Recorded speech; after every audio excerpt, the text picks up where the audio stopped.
রাজনৈতিক দলগুলোর সঙ্গে জাতীয় ঐকমত্য কমিশনের বৈঠক শেষ হয়েছে। বৈঠক শেষে প্রধান উপদেষ্টার প্রেস সচিব শফিকুল আলম এক ব্রিফিংয়ে জানান, রাজনৈতিক নেতাদের বক্তব্য শুনেছেন প্রধান উপদেষ্টা ডক্টর মোহাম্মদ ইউনূস।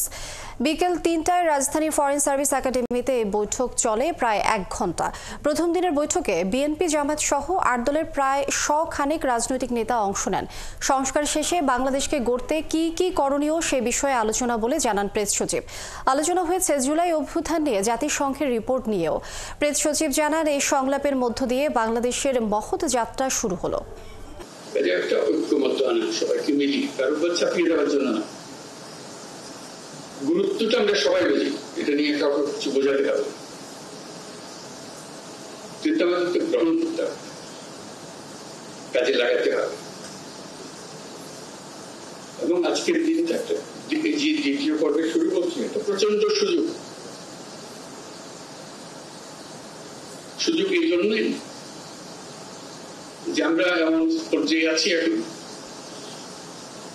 আমাদের মধ্যে ঐক্যমত সৃষ্টি হলে আমাদের সেগুলো কাজে লাগাতে পারি, এবং এবার কাজে লাগালে সেটা বংশ প্রজন্ম পরম্পরা সেটা চলতে থাকে, এবং একটা সুন্দর দেশ আমরা পাবো।